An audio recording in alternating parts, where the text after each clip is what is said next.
recording, and we will get going. I didn't share the file because I forgot. I loaded it and it didn't come up.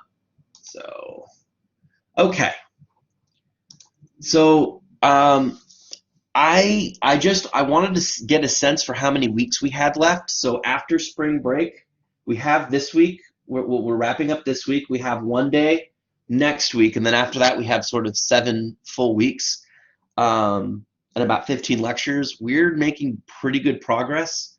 I think the recording, I hope the recordings are helpful. I might want some feedback from you on that, and just chime in if you want. Jesus said he was listening to some. I hope they're helpful in catching up. But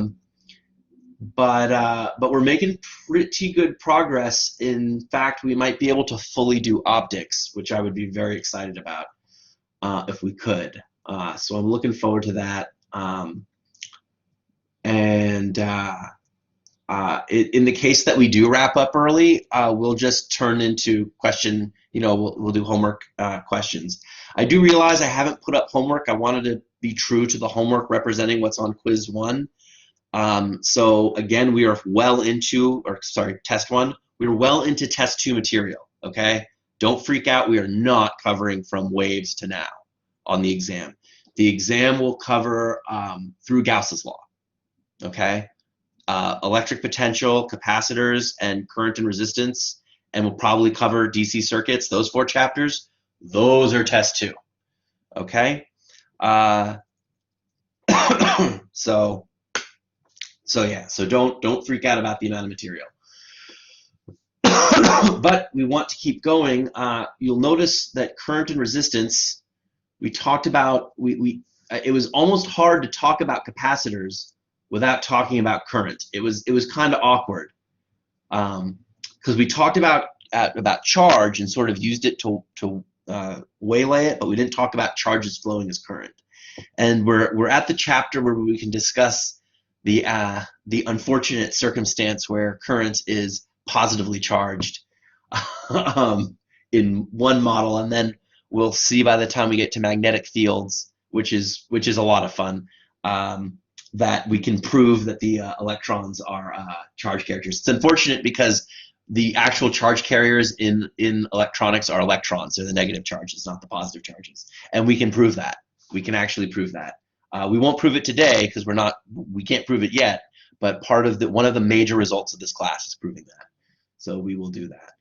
Resistance, like capacitance, will be another element of circuits we will learn about both today and tomorrow. Yeah, because of Ben Franklin. You can blame it on Ben. And what we're going to do is we're going to learn the basic physical structure of resistance, and then Tuesday we'll either wrap that up or we will start on DC circuits. Okay? So, without further ado, let's look at some of what's going on here. And let me get the chat back up. Okay. So first we want to really formally define current. I gave it away yesterday, right? We saw this equation yesterday, but we can be a little bit more formal by looking at a hunk of copper, right? This is an isolated conductor. So it's an isolated conductor, it's neutral, all right? So no electric field can exist within it or along its surface because it's neutral, right? And what that also means is that the potential difference between any point along here is the same, all right?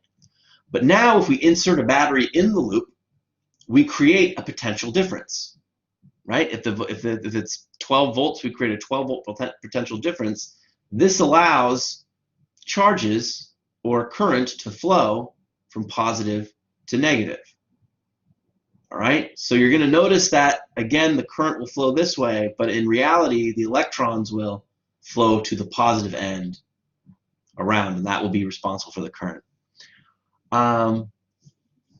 So the figure here shows a weird shape, and why it shows this weird shape is because we're going to want to relate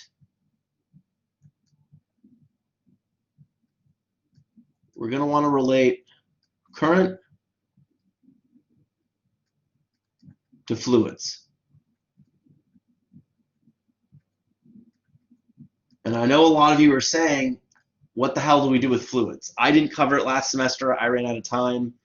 I don't think anyone covers it anymore, which is unfortunate. But so if you're going to cut something from the Physics 1 curriculum, first it's thermo, then it's fluids. The rest of the stuff really is a lot more necessary.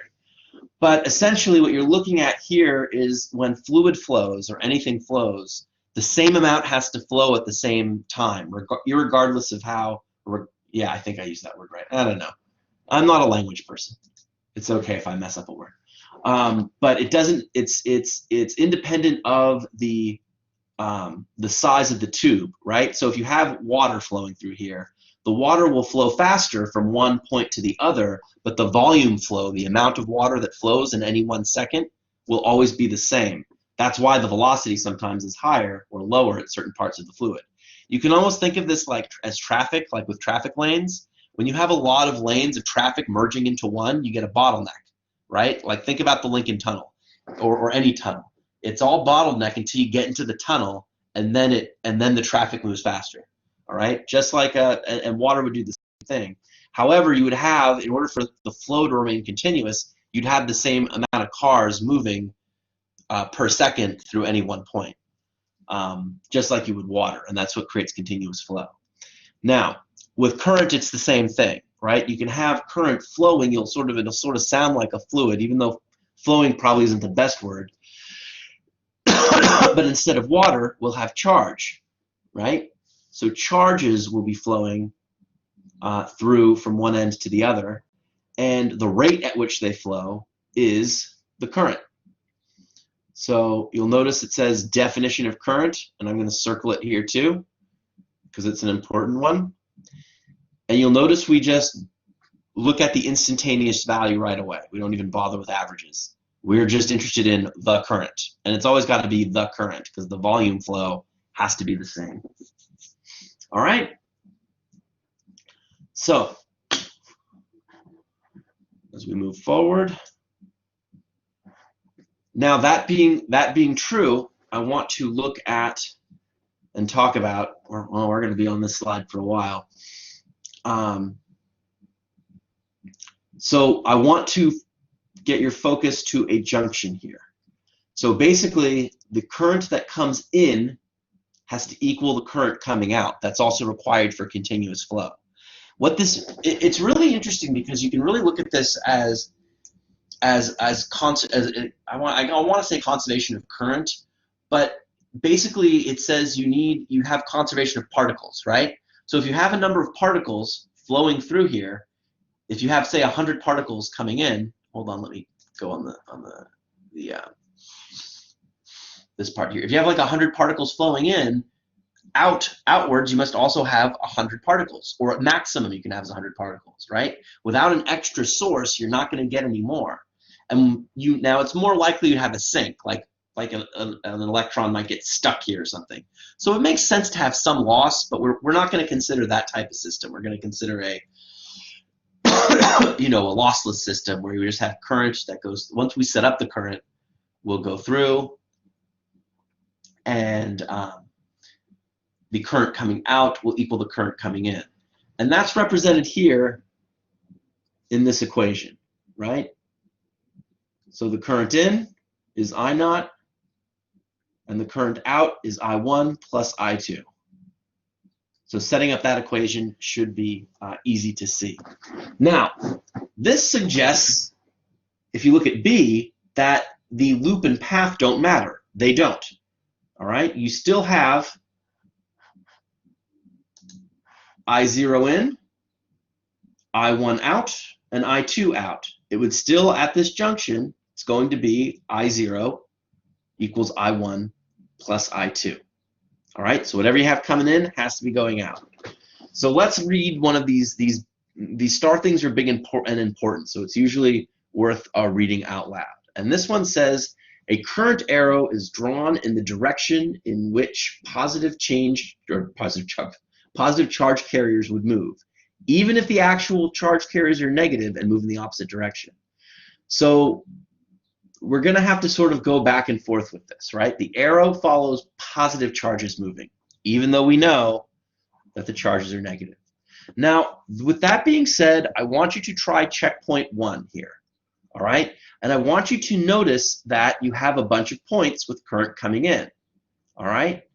And the question is to find I and whether it's going in or out.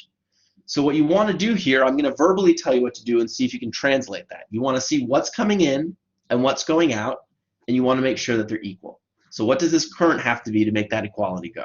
So try and work on that, see if you can come up with the answer.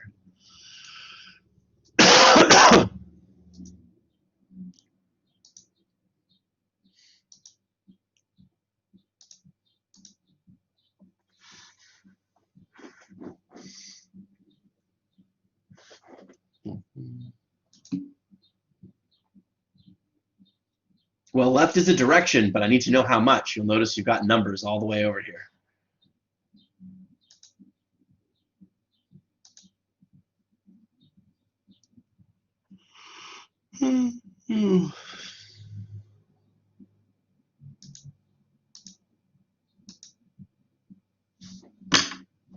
Oh, that's not going to show up here. That's too bad.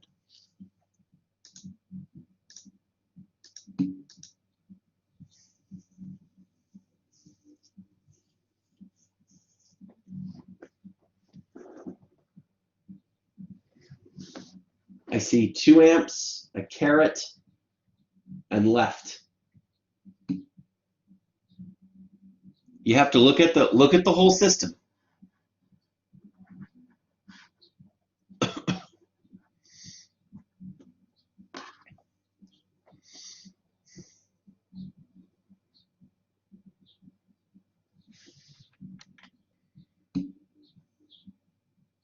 We're starting to get some disagreements.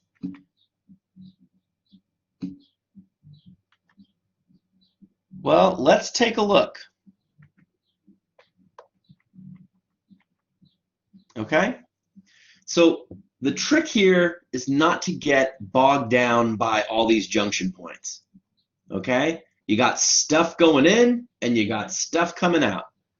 So how I would do this is I'd make a little pencil mark, and I'd remember that the real equation here is I in equals I out. So I'm going to circle in blue all the stuff going in. 2 amps, 3 amps, 4 amps. See, the 4 amps is going into the system.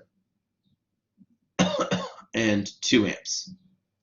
Now I'm going to circle in another color, purple, because purple is fun, all the stuff going out.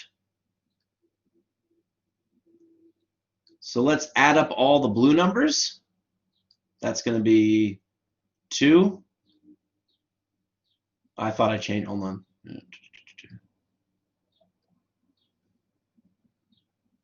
Let's erase that. So 2 plus 3 plus 4 plus 2. Right? Did I get that right? So that's 4, 8 plus 3 is 11. So we have 11 out, or 11 in, rather. So 11 has to equal 1 plus 3 plus I.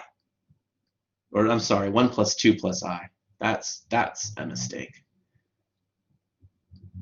That's unfortunate. Let's delete that.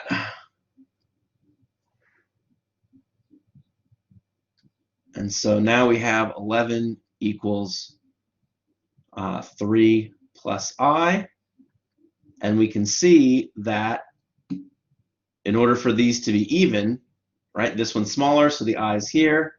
So I will equal 8, right? And in order for I in to equal I out, 8 has to go in. So this has to be 8 amps, and it's got to point into the system. Or no, sorry, out of the system. Duh.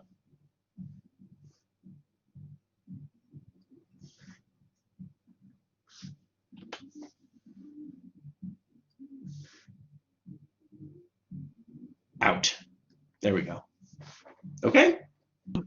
So, Can you repeat how you did that again, Professor? yeah.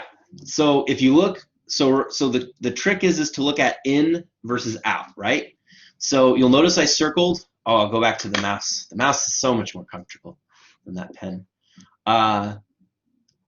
So you'll notice I have all the ins, and the out circled. Now I don't really know whether I is in or out yet, but I can already sort of sense that I will be out just because there's so much going in. So if I add up everything in going in, it's 2 plus 3 plus 4 plus 2, right? That's 11 amps. That's going in. And now going out, I have 1 plus 2. So now I'm sure if there's another current to be added to, it will be added to out, right? Because it doesn't make sense to add in. That would make this not true, right? So I have in at 11, and I have out at 3 plus an additional I. So that's where I get this equation from. Now all I do is I solve for I, and I get 8 amps. And again, the 8 amps must be out, because if 8 amps is out, this equation is satisfied, the continuity equation, if you will. However, if it were in, this would not be true, so it can't be in. Okay? Does that make sense? Yes. Good. All right. Fun with currents. We'll be doing it all night long.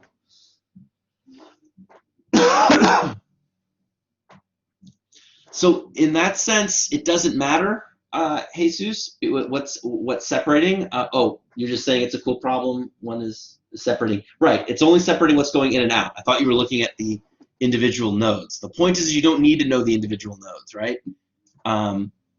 So you just have to look at what's going in, what's going out, and that's it. And that'll give you your solution. All right. So now we're going to experience the wonder of when physics 2 can look a little bit like chemistry. All right.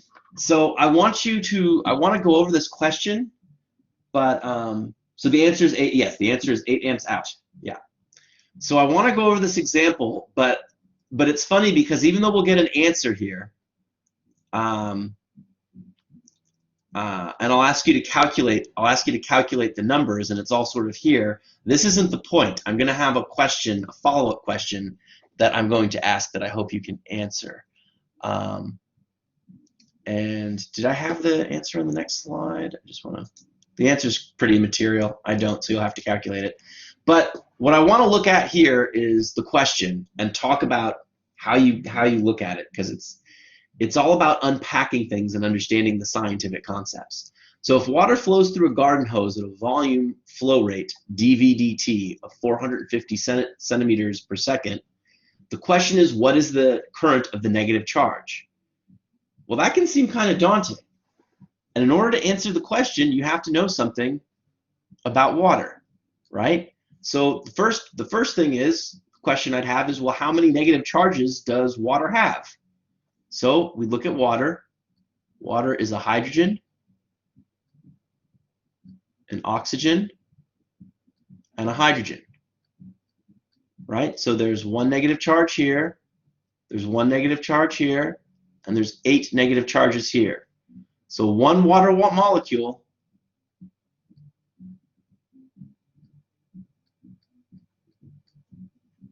has 10 electrons.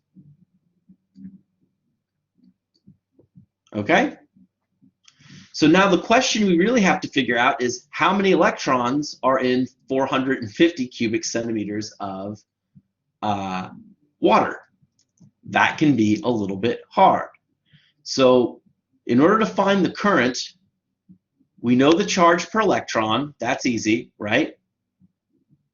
QE equals minus 1.6 times 10 to the minus 19th coulombs, right? We already figured out the electrons per molecule, but now we have to figure out the molecules per second, and that will require some knowledge of chemistry.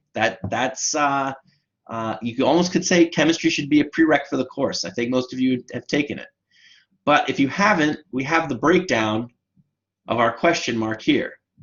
So in order to do this, we have to look at the number of molecules per mole, all right, times the moles, the moles per unit mass, times the mass per unit volume, times the volume per second. A lot of this stuff you have to look up. So we have 10 and this number.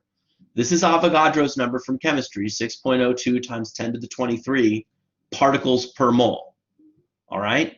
And then the mass of water per mole is equal to 0.018 kilograms per mole. The density of water is 1,000 kilograms per cubic meter. And then we have here,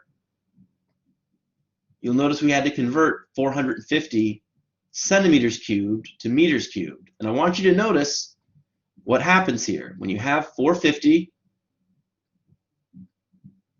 or 4.5,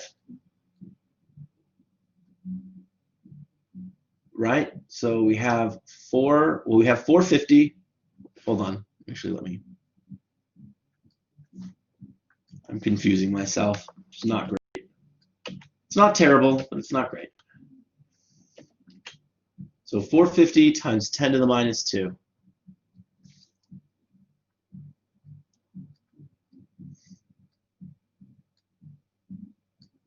Or times 2 meters. And then 450 centimeters cubed. So right. Hold on.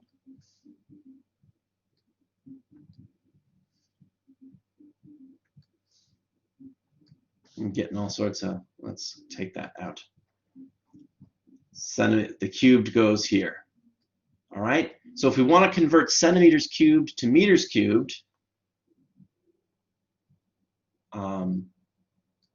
basically 1 centimeter, so that's 10 to the minus 2 cubed, right? To get there, and that's going to equal 10 to the minus 6, right? 2 times 3 is 6. So that's where this minus 6 comes from. It comes from converting to the meters. Now that you have it, so looking up these numbers in homework would be a pain in the ass. And honestly, if I had to look up all these numbers, I imagine it would take 15, 20 minutes of internet searching. And probably that's after spending, a lot of time putting this all together, right? How do you figure this out? But these are the types of things you got to be able to figure out. If someone gives you this question, you're going to have to unpack it and figure out the right way to do it. But that being said, could someone calculate this for me? Now, if you're smart, you would have the easy parts versus the by hand versus the easy parts by calculator. So I would rewrite this as 1.6 times 6.02 times 1.8 times 450. That's what I would put in my calculator, and then I would multiply 10 to the 1, times 10 to the minus 19, times 10 to the 23, 1, 2, times 10 to the minus 2, times 10 to the 3, and then multiply it by 10 to the minus 6. All right, so here we have 23, so that's going to be 10 to the 23, 24, 25, 26, 27, times 10 to the 19, 21, 22, 23, 24, 25, 26, 27, 28.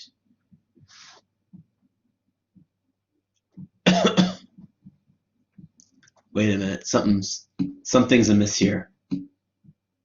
19, so 23, 24, 25, 26, 27.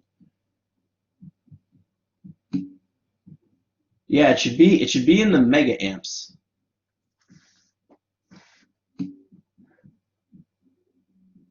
I'm getting my, oh, I see, I have I can make this 4.5 and add another 10 to the 2 here.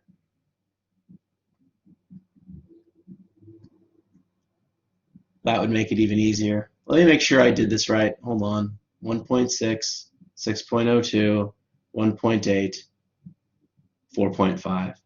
All right, so this would be to the 27, 23, 24, 25, 26, 27, 28, 29. And this would be 10 to the minus 19, 25, 26, 27. All right, it looks like, yeah, it looks like it'll be in the thousands of ohms in the kiloamps, which is fine. That sounds about right. So, in that sense, I like the answer. I think I like the answer 7,800. Everyone check your math a couple times, see if that's what you get.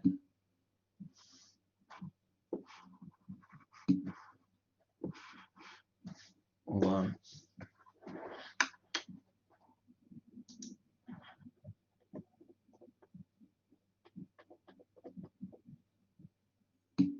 I'm gonna go to the calculator.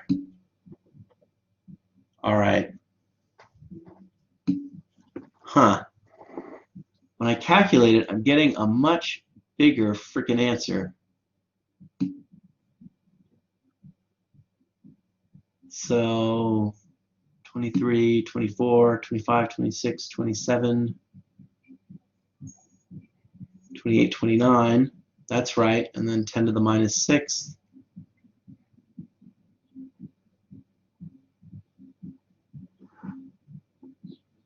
When I calculate it out,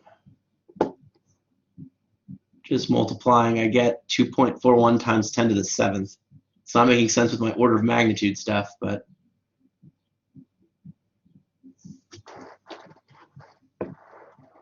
let's see.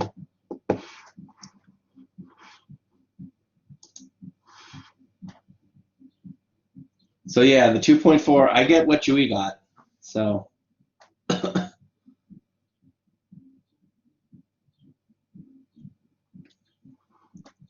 all right, just straight up multiplying them. Hold on. Let me recheck my math. I'm just going to do it straight through because my order of magnitude fun seems to have not worked out.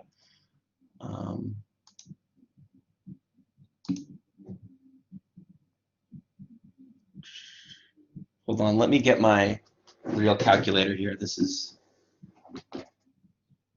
yeah, I'm getting the 2.4 times 10 to the 7th too. Let me see here.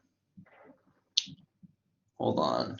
I don't want to use, there we go. Let me open, see, since I'm home, I can use MATLAB.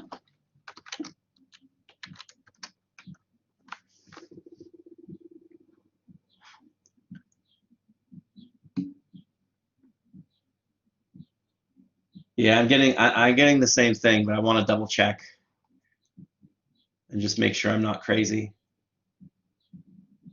The order of magnitude stuff should work. I don't know why it's giving me a hard time.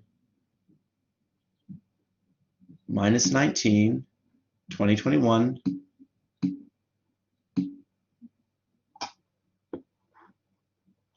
So let's see here.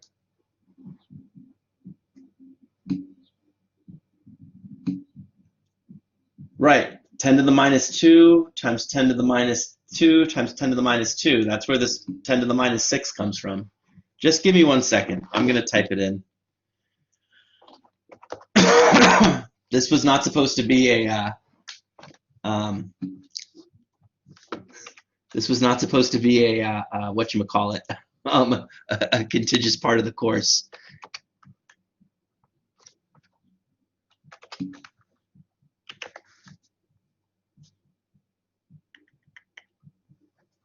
Where's my carrots?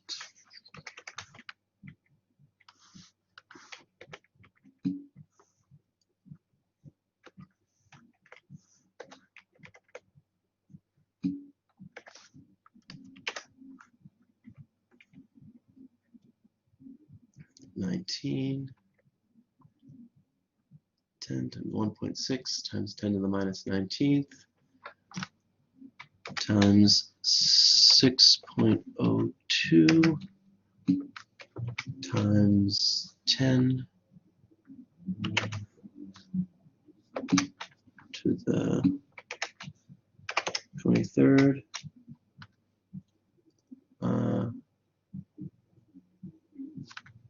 times 0.18. 0.018. Are y'all getting the billions one? Divide everything by 0.018. It's all multiplied together.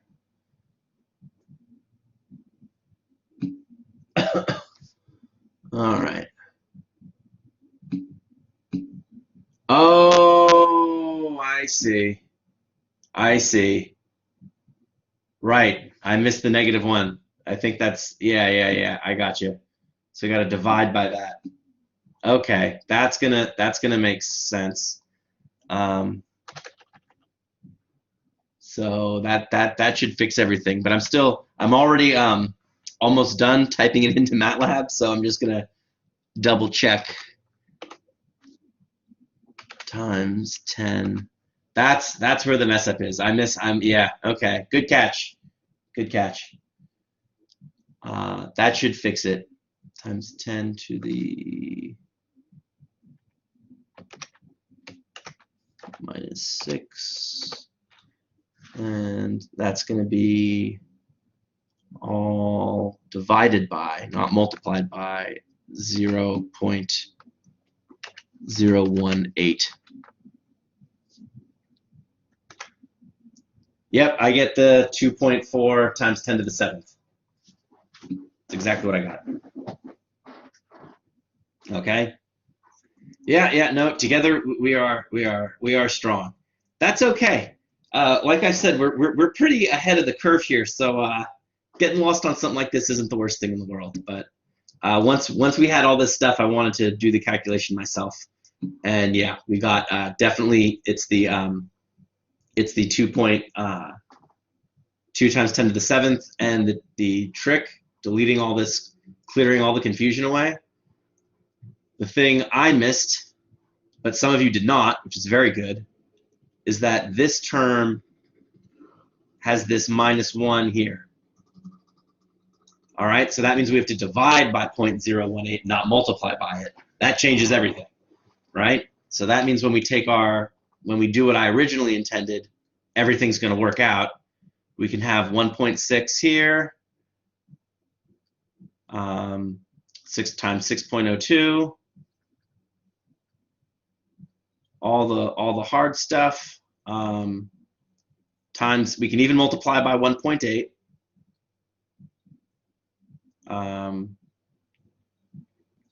And we can, because we can call this 1.8, this will be 1 over 1.8 times 10 to the -2, which will, so we want to divide by 1.8 actually, over 1.8. Let's not keep making the same mistake over and over again. That's something you're supposed to do in your youth. Too old to keep messing up. So we can do it 1.6 times 6.022 divided by 1.8 times 450, or 4.5.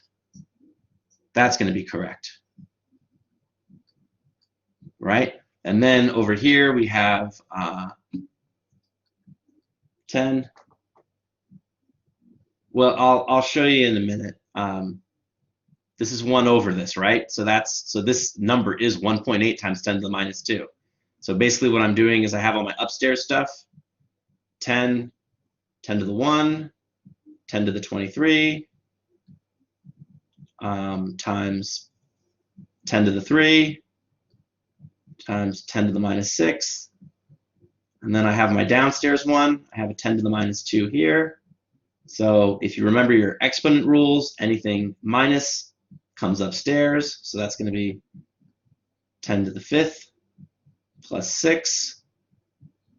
And And then there's a 10 to the minus 19 up here as well. And this is a 23, right? So you'll notice here we have this, with this coming up, we have, I'll just start over again. We have, I'm just going to collect the positive ones. So it's going to be 3 plus 2 plus 1. It's going to be 10 to the 6th times 10 to the minus 6. That's going to go to 1. And then we have 10 to the minus 19 times 10 to the 23, right?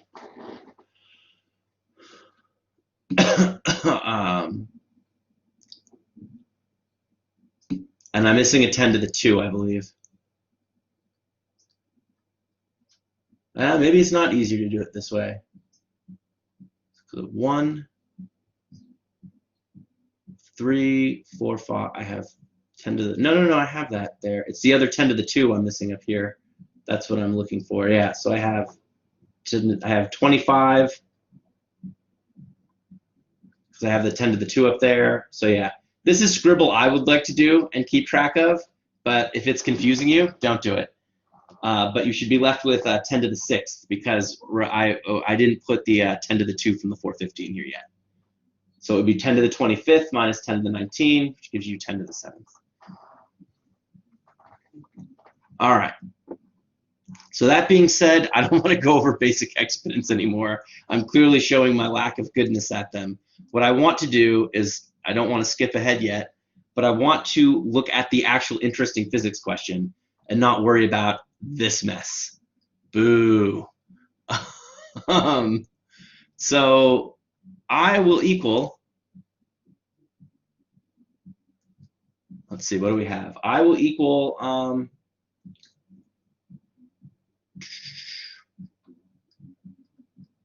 about 24 mega amps.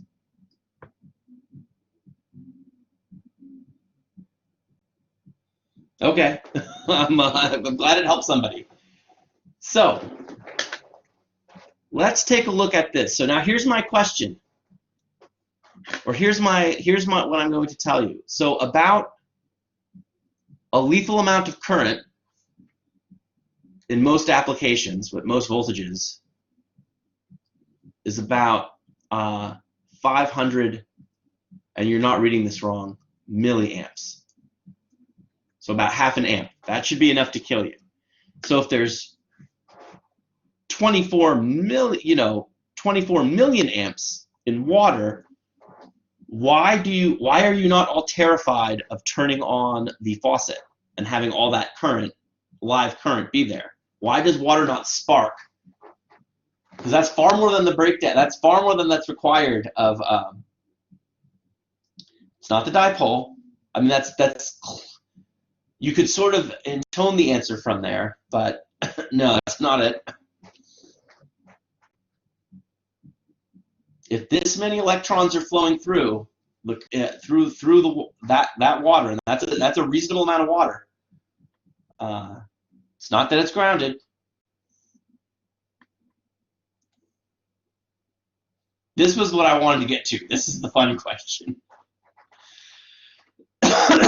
Not me getting all confused with numbers. I'm much better at that on the board than I am on this tablet. I'm gonna be in a bad mood about it probably. That's not your fault. I'm just bitter about it.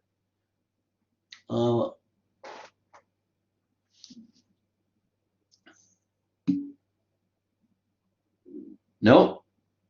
I mean, the Earth could be a conductor, but that's not why water is. That's why you're not being afraid of sparks flying and all that current killing you.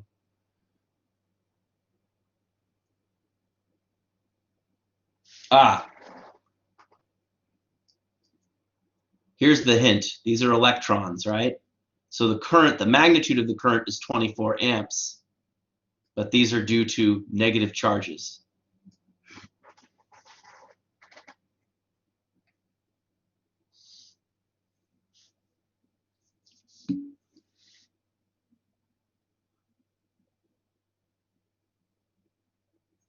Nope, not at all.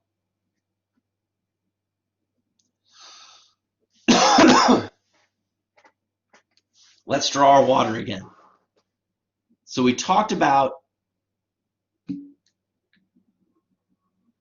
the negative charges in water. But what else is in water? Right, good, Seda. There's protons. So for every negative charge, so this is a hydrogen, there's also a positive charge. We only looked at the charge of the negatives. And for every positive charge that goes through here, there's also a, or for every negative, there's a positive. So the net charge of the water is going to equal 0. So you'll notice it asks for the current of the negative charges.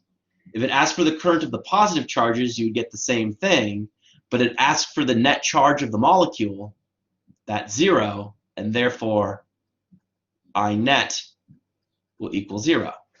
And therefore you don't have to be afraid of the water. But it should give you some idea.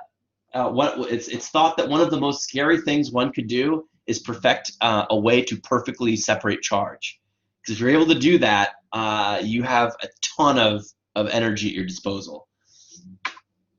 And in fact, Richard Feynman once said that if you were to have 1% more charge than me, like a person, if the charge difference was 1%, it would be enough force to knock the Earth out of its orbit. And it's a pretty simple calculation, and you'll find that that is actually true. It's kind of crazy, but it's true. Okay. So now we want to talk about current density and some of the properties. Current density is not interesting in and of itself. What makes it interesting is some of the associated properties you can figure out from it. Okay? So let's take a look at its definition. So current density is another one of these vector integrals, all right? You'll notice the current density J is a vector, right? And you integrate the current vector and dot it with dA to get the current, okay? So it has some flavors of Gauss's law, but it is not Gauss's law. That's important. dA is still that perpendicular vector, that surface that's perpendicular to the surface, just like in Gauss's law. And the current density J has the same direction as the velocity of the moving charges if, and this is again very frustrating, if they are positive charges, and the opposite direction if they are moving, if the moving charges are negative. So we're going to find that with our negative charges, we'll have a negative current density. All right, and you have these streamers. This whole picture is to again illustrate the analogy between fluids and current. Can I what? Zeta.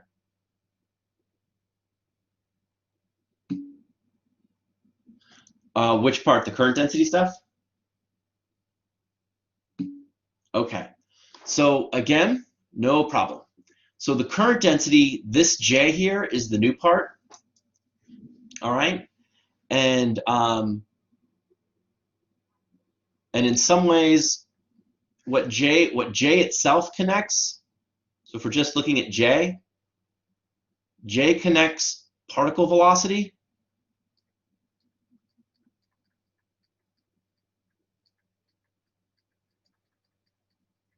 which is where the vector part comes from, and current, to give you this current density.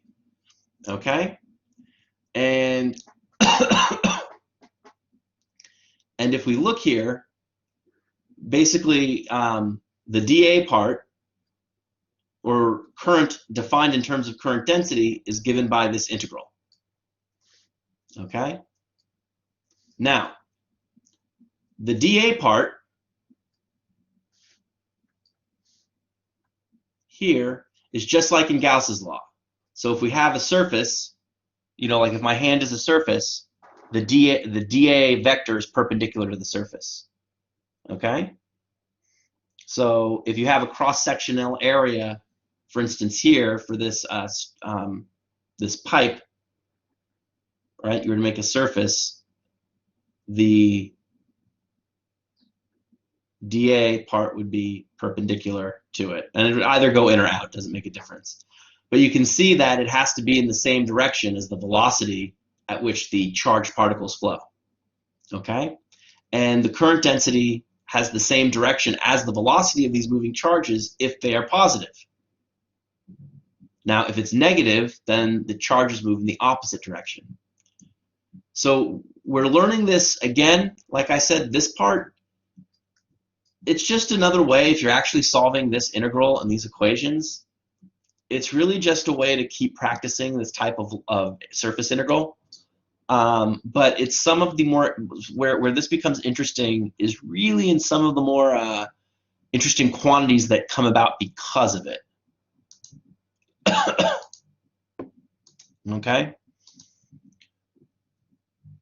So even though this integral is enlightening and can add, can give you the current in terms of this new quantity, the really interesting part of J is to relate sort of the electric field to the current in a natural way.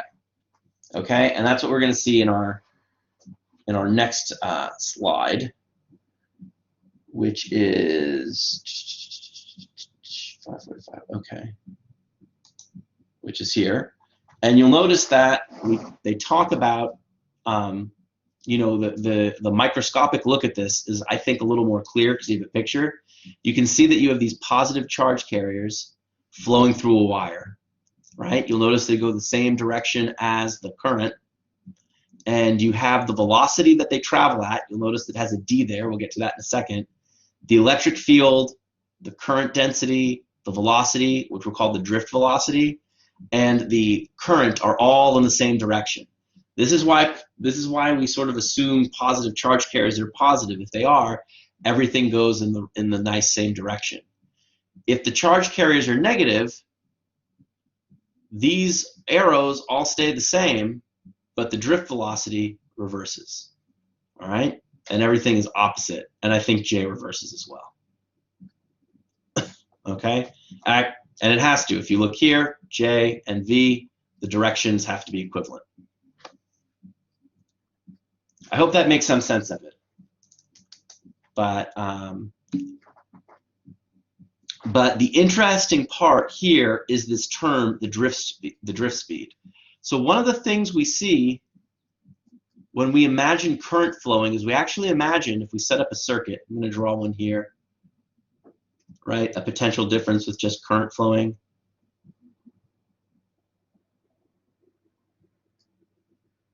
So that's the negative terminal, that's the positive terminal. We sort of imagine, even if we're having electrons, that particles flow from one of these to the other, from one terminal to the next. And the speed at which particles actually move in the wire is this drift velocity. Now what's fascinating is our next example, which is pretty much done for us, but again, it's the follow-up question that's interesting, not the example itself. So we want to know what is the drift speed of the conduction electrons in a copper wire with a radius of r equals 900 micrometers when it has a uniform current I equals 17 milliamps. So this is pretty typical, okay? This is like what's typically running in a wire. Assume that each copper atom contributes one conduction electron to the current and that the current density is uniform across the wire section. So let's go back for a minute and look at that equation so we can write it down. So this form of J here gives us a microscopic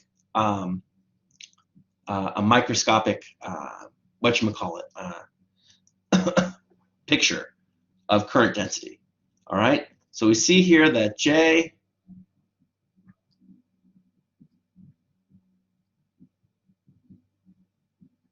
equals N E times the drift velocity. So we are given I, we're given R, and we are given that each copper electron contributes one. So we know that for one so we need to find, so we know that the charge of one copper atom, Q copper, I think it's Cu, equals E, right? So that's for one. So things we need to find out here, we want we want the drift velocity, but we need to find, first we need to find J, and then we need to find N. All right? But we know that J is constant, so that's nice. That means it won't be too terrible. And we need to figure out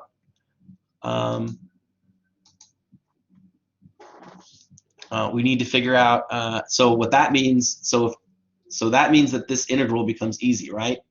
So instead of having this line integral, the integral of J dot dA, this will just become equals J times A. All right, so we know it's a copper wire, so we have the area of a cylinder, or the cross section of a cylinder, which is pi r squared, right? A equals pi r squared.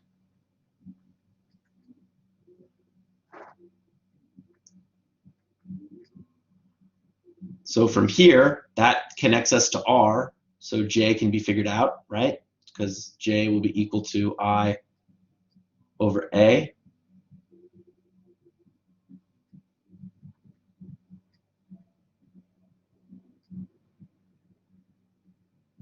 Thinking of spheres, I'm getting lost again.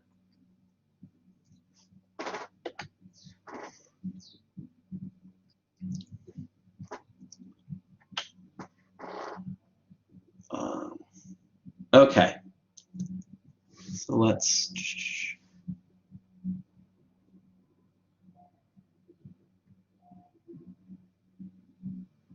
pi r squared. Okay, so this gives us J. We want, the next thing we need to do is figure out N. So N, so when you have to figure out N, the number of molecules, right, or the number density, you have to do what we did with water, essentially. So with water, we found that this N is equal to, the number density is the number of particles times the density, or the mass density, over the molar density. Okay? And so when we do that, this is one of those things this would be a hard part to figure out. You kind of just have to know how to get that number of particles from chemistry. And that's how you do it. And even still, you got to look all this stuff up in a table. All right? So once we have N,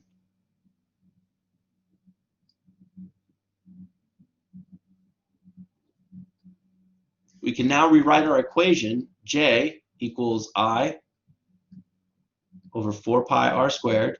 Not 4. I can't keep doing that. That's frustrating. There's no reason to do that. I just keep in my mind, I'm just thinking sphere, sphere, sphere, sphere, sphere. I don't know why. The mind is a funny thing. N is not necessarily Avogadro's number. The big N here, this N is Avogadro's number. So that's the number of particles, right? The number of charges. So the number times Avogadro's number. So we have I over pi r squared equals N. So that's Avogadro's number is the known constant. The mass is a known constant, and the mass per mole is a known constant. So this will give us the total number of particles times E, the charge, right, times VD, and then we can solve for VD. We have one equation and one unknown. Now, no, and here is going to be the number of particles. We don't need the number of moles, I don't think.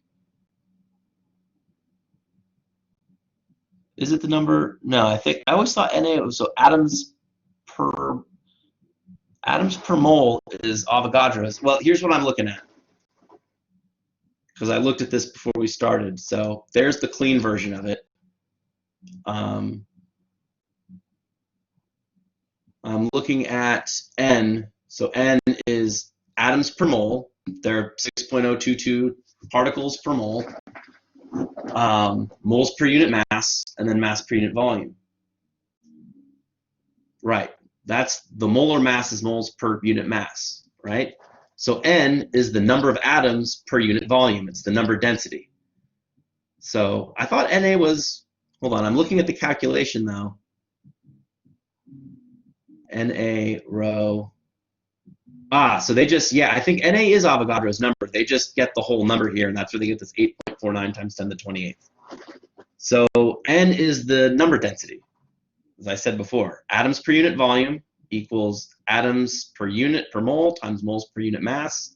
That's the molar mass times the mass per unit volume. This is the fun chemistry stuff. Now, when you put it all together and you solve for VD, right, then you get this number here, 4.9 times 10 to the minus 7th meters per second. Now, I want you to pretend that your light, look at your light switch, and I want you to sort of guess the length of the wire between your light and the switch. I would say mine is about 4 meters. The length of the wire is equal to about 4 meters. Now, 3 to 4 meters. I'll just use 4. So now my question is, if it takes, if it only moves at 4.9 times 10 to the minus 7th meters per second, how long would it take for one electron to go from the switch to the light? So we want a time here, right? So we have delta x, right, will equal v times t. So all I have to do is divide 4.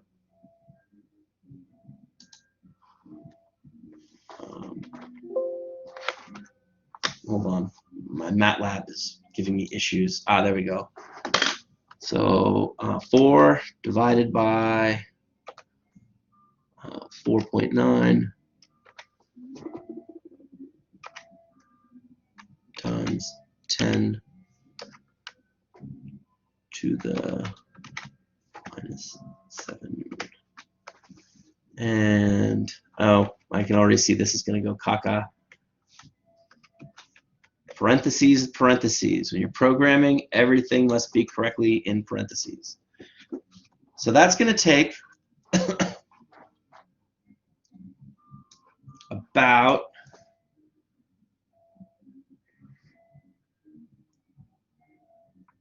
8.1 million seconds.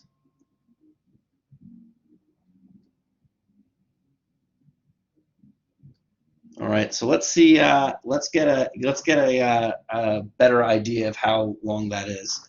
So let's see.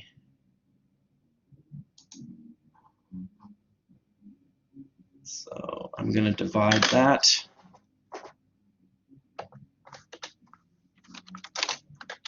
It's divided by 3,600.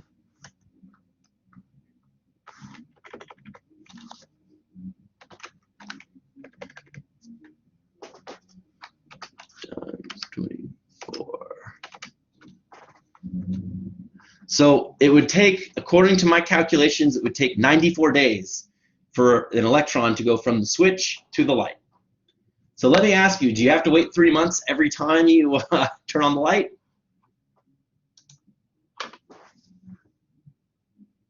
The answer I'm looking for is no. Yeah, Anthony, you have to wait 3 months while you flip the switch? That's not good. You want to check that wiring.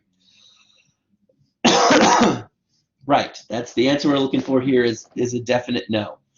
Your building is pretty bad.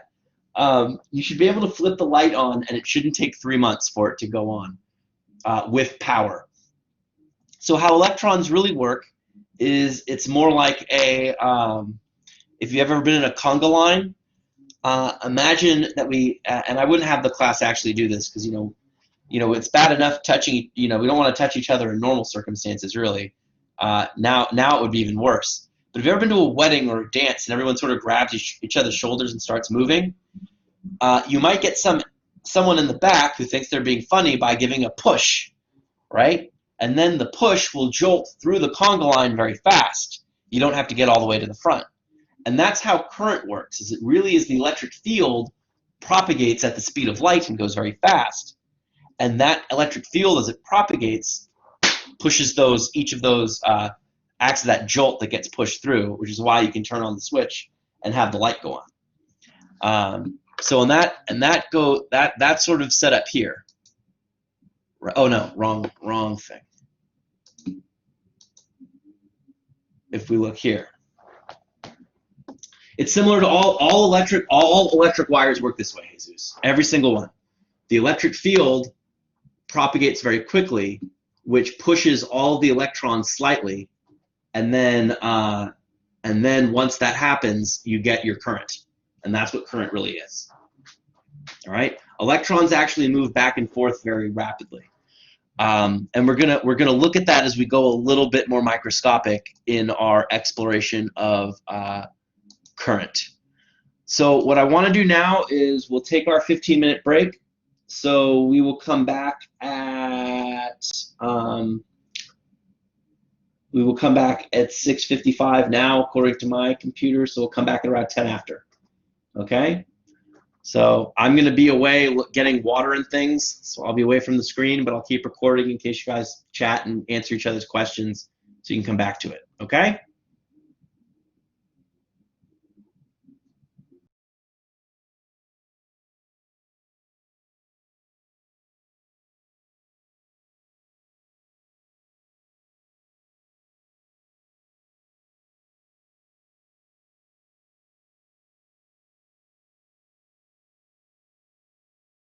Just back quickly. I want to take the attendance while I have everyone here.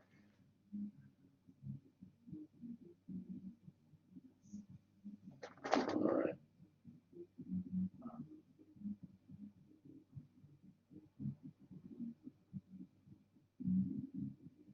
Yeah, okay. All right, I will be back.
I'm back.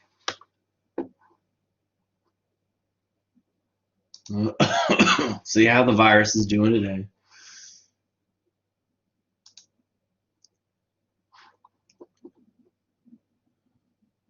$1,013,022.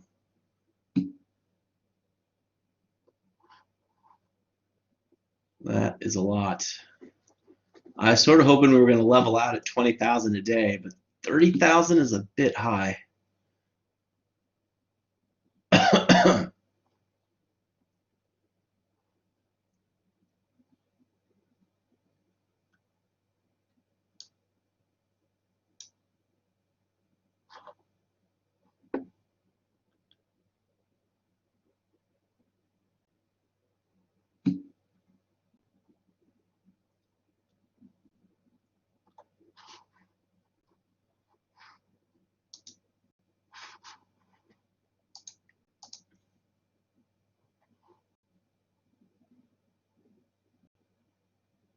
Yeah, no, I know.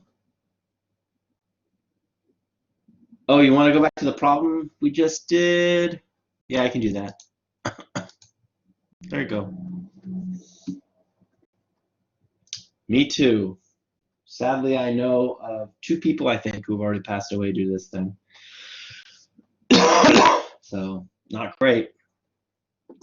One from the virus itself and one who couldn't get help, I think, because the other hospital beds were stuck. But that one might have just been a coincidence, though. Yeah.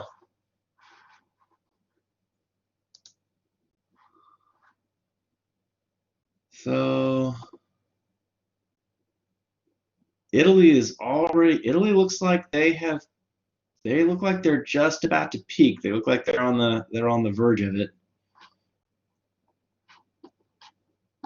I mean, I knew we were going to get worse before we would get better, but I was trying to be optimistic that we'd top out, but we would get 20,000 a day for like the next 2 weeks, which would be terrible. But getting 30,000 a day for the next 2 weeks is a lot worse.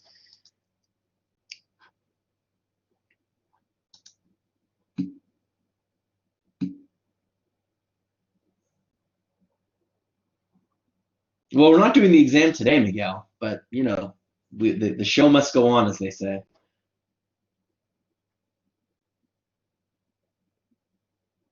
Mustafa, it's a good question. It's more to get a sense of what's physically going on with the electron and the role that the electric field plays, and to sort of get an intuition of how the field works with the current. Because most of the time with the electric current, we assume a model where the electrons and the charges do travel through the wire. So it's mostly to show that that assumption is not correct. It's not reality, right? It works. It's good enough, but it's not reality, right? It's not what's happening. Yeah, Jesus. Hello, Professor, can you hear me? Yeah, let me turn the volume up on my phone thing here. Yeah, sure, no problem. All right, sure. What's up? So an example that is something similar that I would approach to this kind of situation would be like if I was welding, like let's say MIG or TIG, that they appear that little piece of copper when you start welding aluminum or well, not copper, of course, it will just burn out the metal quickly. For aluminum, something like that in that particular, yeah, electrical flow could be similar towards an example problem like this. What you mean? Like, are you talking about welding something, or what are you talking about? Yeah, when I'm welding something in this case, right? That Yeah. that electrons that's passing through from the welding machine with the So gas. that is, yeah, actually, that you'd have to look at it, because when the welding machine passes through, it arcs. I believe it arcs through air or through a No, that's not right, because you have to actually contact it. That's the whole point of the welding machine. Contact it. So there, I think you might be depositing. I don't know for sure, but like if I'm just thinking about it, you would probably be depositing electrons and charging up, or not charging up, but heating up the surface so that it's malleable, but at a small point, so that you don't ruin the structural integrity of the weld. Because when you weld, you want to always make a joint, right? You want a mechanical joint that's strong. So you don't want to heat up too much. So it's so I always think of welding as like super point heating. So I think in that sense you're delivering electrical power to it. So you're not running I wouldn't describe it as running a current, although you might be. That's because the current would heat it up. So if the way the welder works is to run super high current to heat up the material really quickly, then it works exactly like this. Yeah. Even though it's just a whole bunch, just a big push, right? It's just a bunch of electrons up there pushing very hard, and then at the other end, a bunch of electrons bunching up. Awesome. Wow. Cool. Yeah. Damn. So that would be how that would work. I'm gonna stick to it. I'm gonna say yeah. No, because I welded, and that's the thing. I'm like, wait, isn't it similar to like a welder that welds stuff? So yeah. If welding works, if the welder actually works the way I think it does, then yeah. But I think I'm almost certain I'm being overly simplistic with how the welding works, because I think with welding you have to create a plasma. So in that sense, you have an ionized gas, and that might actually deposit more charge and be even more dramatic than I'm thinking. Because generally you have to you create have a large thermal element that creates that plasma, and I'm certain there's more going on with the welder than I am. But whenever current is transferred, and even to heat something up, if it's running a current, then yeah, that's what would be happening. But I would want to look into it more before I talk with a whole lot of confidence about how a welder works. So, all right. Let's get back to it. So it is 7:12. So we now want to turn our focus to the next part of the chapter, which is resistance and resistivity. Okay. So resistance is a lot like capacitance. We'll expand on it, and resistivity is a property we calculate from a material itself. We're going to do a lot more with resistance than resistivity, but I sort of think of resistivity as you know, more closer to the physics side of things, and resistance is more close to the engineering side of things. But they're both used quite a bit. So resistance, the definition of resistance, you might recognize this as a form, some of you who've done circuits, of something called Ohm's law. And resistance is defined as the voltage, the potential difference, over the current. Okay? And this is the resistance of a conductor. Now, you're going to find things like semiconductors, in particular, won't behave this way. And in fact, semiconductors have all sorts of what we call PV curves or power curves. All right? Now, instead of the resistance of an object, we may deal with the resistivity of the material. So the resistivity, like I said, is a material property, and it is given as the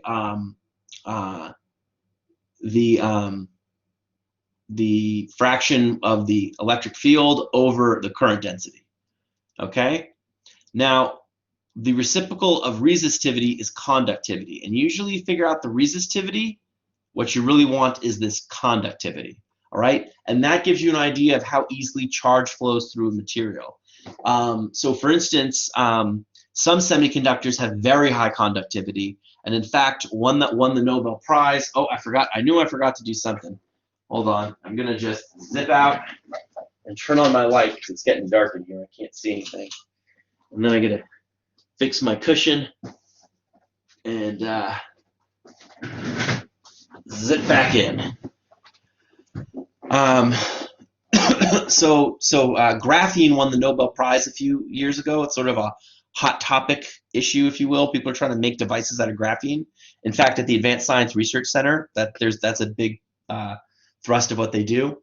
And graphene, for instance, has extremely high mobility and conductivity, and some other interesting properties. And a lot of your electrical engineering is sort of looking at new compounds and then looking at these electrical properties of them, defining them, to see how they would work in a device. And then if they do work well, creating a device out of them. So these are again, your fundamental quantities here are resistance, which we'll be using a lot. We won't be using resistivity and conductivity a lot, but these are your good sort of set of fundamental equations. And Ohm's law, which we'll see in the lab.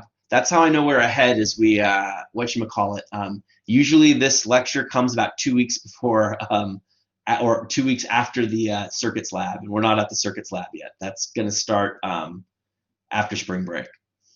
So here we have V equals IR is how Ohm's law is generally written. Okay, so we're going to see more of that in a minute. These little guys here are called resistors. If we were meeting in person, I would say you would become very familiar with these. These little guys would be your bread and butter to be the loads of your circuits and things like that. So that should be, we can lament for their loss, but we will have a lab where we have to do this. The resistance, to relate those quantities, the resistance of a resistor or of a material or of an object will be equal to the resistivity times the length over the area. And I actually spent a little time in my PhD research trying to find dimensions that would lead to ultra low resistances. So for instance, my boss asked me to design a resistor, something that would have a resistance of, say, 10 to the minus 10 ohms. That's the unit of resistance. And so I'd have to look up different materials, so I try and find the lowest resistivity I could, and I'd have to find something that was super short and that had a very tiny area. I found very little because at a certain point quantum physics would take over and the classical resistivity would not matter. So you'll notice here that temperature can matter too. Resistivity, it looks like it should have been easy, but resistivity is generally given for a material at a specific temperature. And what you can see here is a curve that's the resistivity. Oh, that didn't work. The resistivity for a given temperature. And you can notice that the resistivity increases for temperature, but more interestingly, it can be lowered quite a bit, right? And it's when things get very small here, that's when, that's when looking at temperatures for a resistivity could lead to those small resistances. So you can see here how resistivity will depend on temperature. All right, that's this equation right here, and this equation shows how resistance depends on both resistivity and the geometry of the object you're talking about.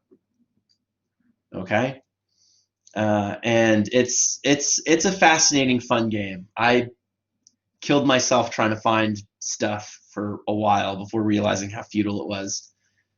And I think he knew it was going to be futile, but he wanted me to prove that it was a futile endeavor. So Ohm's law. Now, Ohm's law, again, to understand, to start with the equation, we'll write that the potential difference is equal to the product of the current and the resistance. The unit of current is the ampere, and the unit of resistance is the ohm. Now, the ampere is just written with an A, so we already sort of saw that, and the ohm is written with this Greek capital omega. Okay, you'll see that often. Now, so we look here, and basically, if we want to see, if the current through a device is measured as V is varied in both magnitude and what they call polarity. So when we look here in figure B, you'll notice that if you have two dials, one to measure voltage, one to measure current, you can plot the current against each other. And if you get this straight line, the device is said to be an Ohm's law device. Now, almost every metal and conductor is an Ohm's law device. You'll notice, though, that it is possible to have non-ohmic devices, and these are usually semiconductors. You're looking here at the PV curve, or the IV curve, rather, for a what they call a diode. Okay, so has a what they call a NP junction. So the value is not V. It depends on the value of the applied potential difference. And this is a lot of reading. I'm going to let you read it, but essentially the graphs are where the interesting story is, right?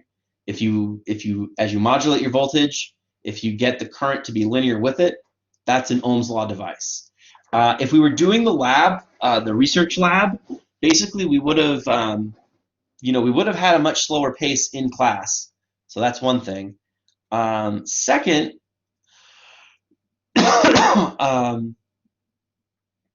Second, we probably would have started our lab on this, but we probably wouldn't have been here this quickly. And what I'm trying to say there is, you would have seen this in lab before you saw it in lecture. And in the lab, what I would have done is I would have asked you, I would have introduced you to the resistor and how to measure the current and the voltage. And then I would have said, okay, measure the current and the voltage simultaneously and make a plot. And basically, if you got a straight line, you would be okay. And the slope of the straight line, you'll notice, since you have, if you look at this here, we can rearrange this to V over R equals I, right? We're just solving for that. If you look at the graph, though, you'll notice that the slope is 1 over R, okay? That's pretty interesting. And that'll actually give you the resistance. But when you look here, this is, again, when you have semiconductor devices, and there's a lot of semiconductor devices, this is, you don't get a straight line. And that's because some other stuff is going on in there. Our class focuses almost entirely on conductors. When you take circuits in your engineering program, you'll see some semiconductors and some IV curves that are not quite as simple. So Ohm's law, again, I like to read these starred comments. There's 3 of them. So Ohm's law is an assertion that the current through a device is always directly proportional to the potential difference applied to the device.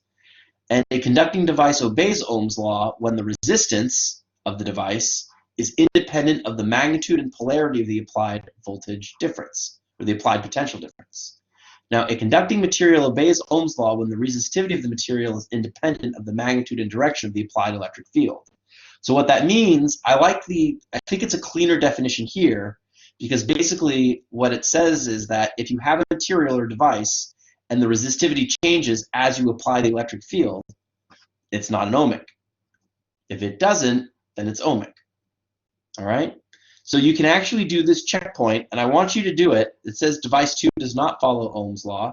So try plotting V versus I, those 2 points. If it's not a straight line, that's how you would tell if the device obeys Ohm's law.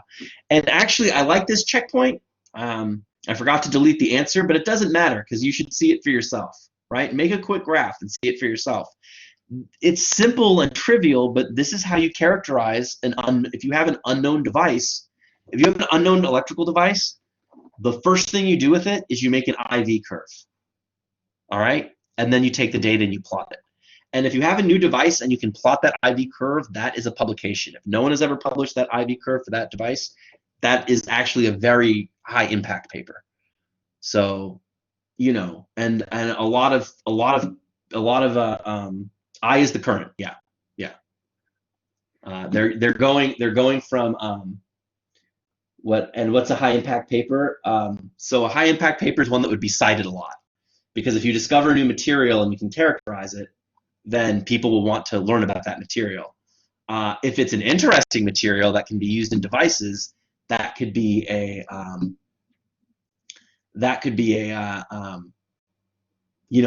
career-making paper. And if it's a device that changes the way we understand physics, that's a Nobel Prize. I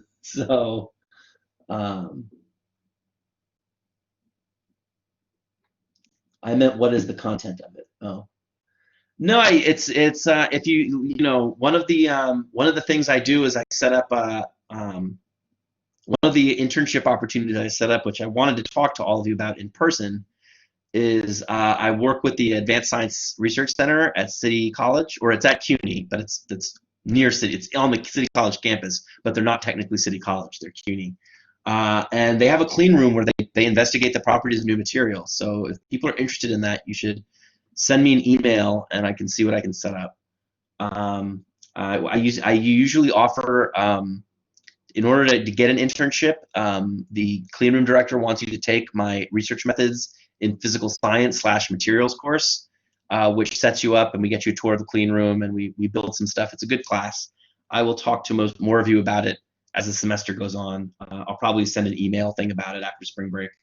But that's if we get back to class. I don't know if we're going to be meeting in person in the fall. We should be, but I don't want to say anything for sure.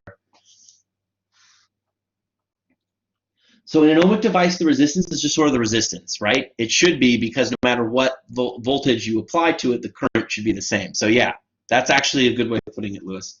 No, Joey said that. I'm sorry. Joey, that's a very good observation. Basically, yeah, if you as long as you're existing at the same temperature and the temperature doesn't get too hot, your resistance should be the same. If your resistance starts changing rapidly, then you have a non-ohmic device. Okay. All right, so let us continue. All right, so now we get back to sort of what I was talking about before the break, about how electrons actually behave in materials. All right, so the assumption that conduction electrons in materials are free to move like molecules in gas leads to an expression of the resistivity of a metal like this. And here, enter the number of free electrons per unit volume, and T is the mean time between collisions of the electrons in the metal. So basically, the idea is that it's assumed that electrons don't move, that they kind of move randomly all around, and they scatter frequently. Now, when an electric field is applied, all the electrons move with that field slightly, but they still, overall, their motion is moving in random directions. All right? And so n is what's called the mean, is the number, and t is the collision time, and leads to what they call the mean free path, which is the length between collisions. T is the time between collisions, the mean free time between collisions. All right, and metals that obey Ohm's law, because the mean free time is approximately independent of the magnitude of E. Basically, what that means is that even though E will push all the electrons slightly, overall, it doesn't affect their motion all that much. So it's just, but again, when you do a slight push on many electrons, you get that builds up a big effect. But on each individual electron, the effect is quite small. So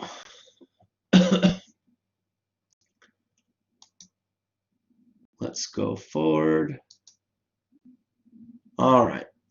So basically, if you're wondering if I have a lot of examples, there's the whole next chapter is about examples, but we're going to do that on next week. So as long as we're this far ahead, if I get through one chapter in a session, we're just going to call it. And so we're kind of getting there. But this is, again, it's sort of weird. This is like the definition. This is it's like in Physics 1, Chapter 5. This is really a definitions chapter. There's not a ton of problems. I looked for some interesting ones to talk about, but there weren't an enormous amount of problems here. A lot of them are just about these quantities. Some of the more interesting problems are integrating that for the current from the current density, but that's a no-brainer after Ohm's law. But here we're going to introduce the power, all right? And the next chapter will have tons of examples. So the figure here shows a circuit, right, that consists of a battery and is connected by wires, which we assume have negligible resistance, to an unspecified conducting device. So this in electronics is usually called the black box, all right? The device could be a resistor, a storage battery, a motor, some other electrical device. The battery maintains the potential difference of a magnitude V across its terminals, right? So its terminals are here, plus and minus. And so with the greater potential at the terminal with the greater potential at A rather than B, right? Okay, so right, you're connected to the positive and the negative here. So the power, or the rate of energy transfer in an electrical device, of any device, if the potential difference is maintained at V, is equal to I times V. You'll be using this equation a lot.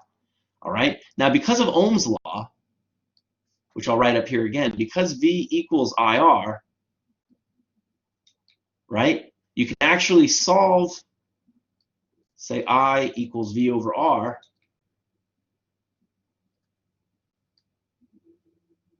right? And you can plug that in here, and you get V squared over R.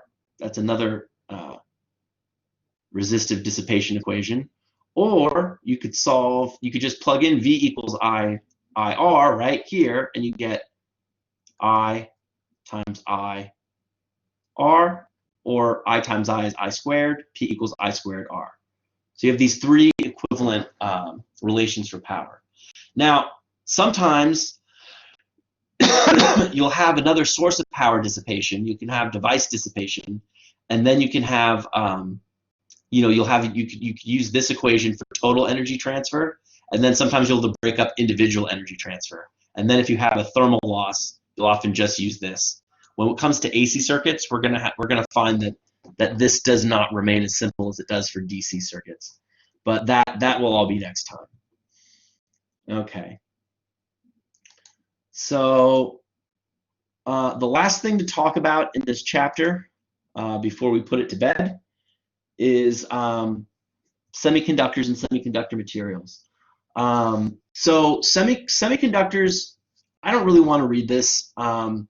Basically, the important parts are that semiconductors have these N type, and where's the P? N number for your electrons in a small conductor, but in... Okay, so semiconductors basically deal with electrons and holes in junctions. So a diode would have like an N-P region, and you dope the conductor with electrons.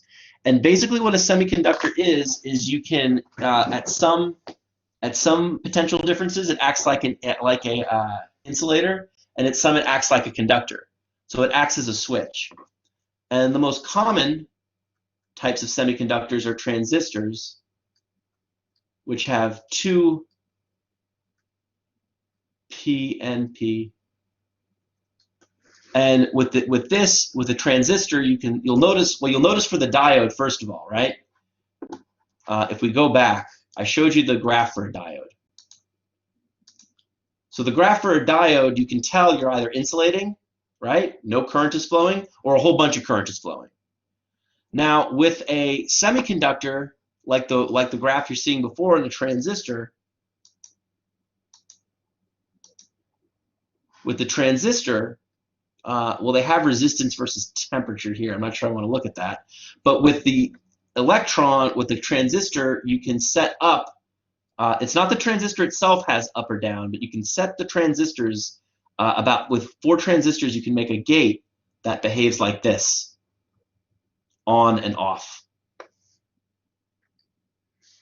All right? And because you can modulate each of those transistors to give you on, off, or on, you can then create digital logic gates out of those transistors. And that's exactly how they're made and what they do. So if you're into computers and building your own computers, right, this is for superconductivity. But if you, and again, this isn't for a single transistor. You need about 4 of them oriented in a certain way. And that will give you a square wave. Whether you're on or off, that you can do digital logic with. Superconductors are materials that you'll notice here, they lose all resistance past a certain point. And this is actually a phase change, all right? So superconductors are a different state of matter. Most superconductors happen at very low temperatures, so like 4 Kelvin to 77 Kelvin. I have not heard of a room temperature superconductor yet. This, I don't know, is true. Someone would have won the Nobel Prize for that. If true, I think the record is, let's take a look. I'll take a look really quick. Record for high temperature superconductor.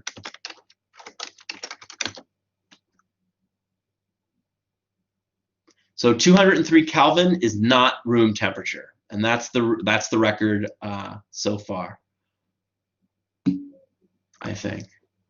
Oh wait, they've smashed the record. Hold on, let me look here. Why don't they just tell me what it is?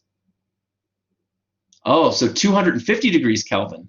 That's still minus 23 degrees centigrade or minus 9 Fahrenheit. That is not room temperature. That's not even close. So that's what I was able to find on the thing. Space is 2.73 Kelvin. 273 Kelvin, that would mean like parts of Earth were warmer than space or colder than space. That's not possible. Yeah, 2.73 Kelvin is the temperature in the vacuum, the ambient temperature of the universe.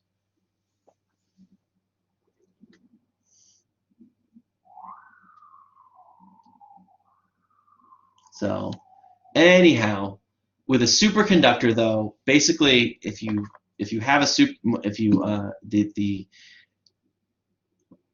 yeah, no, that would be a lot. So if you have a superconductor here, if you look at things like the quantum levitation, that's basically superconductivity. And what happens is that the magnetic field that usually penetrates the device here, this is irregular, all right? In a superconductor, that all gets expelled. And it acts like a force field. It pushes all of that magnetic field outside of the conductor, which allows for these things like levitation to happen. It's tough because you have, superconducting devices are, well, they've not really been well designed because I don't think you would do it because you have to have a potential difference. And, I'm pretty sure the answer to that is no, because you have to insulate the chips and everything. It might be being worked on for James Webb. That could be, but that's a big I don't know, Mustafa, unfortunately. I mean, I guess you could, but I'd have to look that up. So,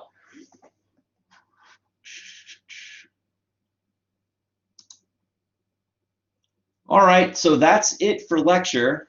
We're done with chapter 26. I think we did 2 chapters in 1 week. I'm pretty happy with that. And like I said, in my estimation, where even normal-wise, if we were still in class, getting to this point, we'd just be 1 lab ahead, which means we would have started our DC project this week. So being caught up with that is pretty good in my estimation, and I think we'll be okay. we're only ending, I think, 20 or 40. Yeah, so it's 7:40, about 15 minutes early. So that's not a big deal.